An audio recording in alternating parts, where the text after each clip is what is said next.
అయిపోయిందేమో అంటున్నోళ్ళు సిద్ధం సభల తర్వాత మనం అవ్వడం కాదురా బాబు ఇంకొంచెం బూస్ట్తో ఉన్నాం వాళ్ళతో కంపేర్ చేస్తే అనేటువంటి ఒక ధైర్యాన్ని తెచ్చిపెట్టింది.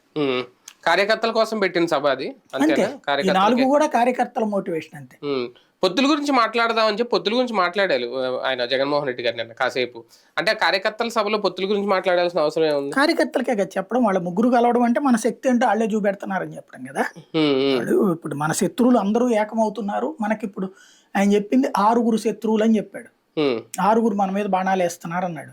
6 అంటే వీళ్ళని కూడా కలిపాడు. అయ్యే కూటమి కూడా Congress, CPI, CPM, Telugu Desam, Janasena, BJP మొత్తం 6 మనల్ని టార్గెట్ చేశారు. అది గుర్తు పెట్టుకోండి, ఇంటింటి దగ్గరికి వెళ్ళి చెప్పండి.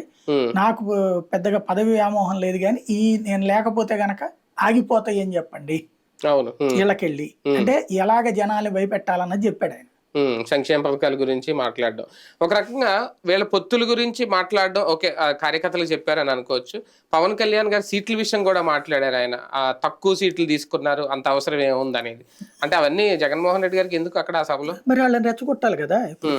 తనని డైరెక్ట్ గా తిడతాడు, ఇప్పుడు ఆయన తిట్టాలి కదా. కాకపోతే నీ అంత చూస్తా నిన్ను అదప్పేస్తాలాగా పవన్ కళ్యాణ్ ఉపన్యాసం తరహాలో జగన్ చెప్పడు.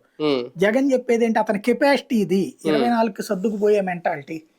అట్లాంటి వాడు రాష్ట్రాన్ని ఏం బాగు చేస్తాడు, వీళ్ళిద్దరు కలిసి ఏం బాగు చేస్తారు, వీళ్ళు బీజేపీతో కలిసి ఏం బాగు చేస్తారు. పవన్ బాబు మోసం చేస్తున్నారనే యాంగిల్ ఆయన ప్రసంగం అనిపించింది నేను మాట్లాడితే.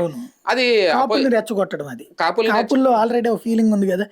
ఫర్ ఎగ్జాంపుల్ అది జరిగాకనే వాళ్ళ కందులు దుర్గేష్కి తీసేసి రాజమండ్రి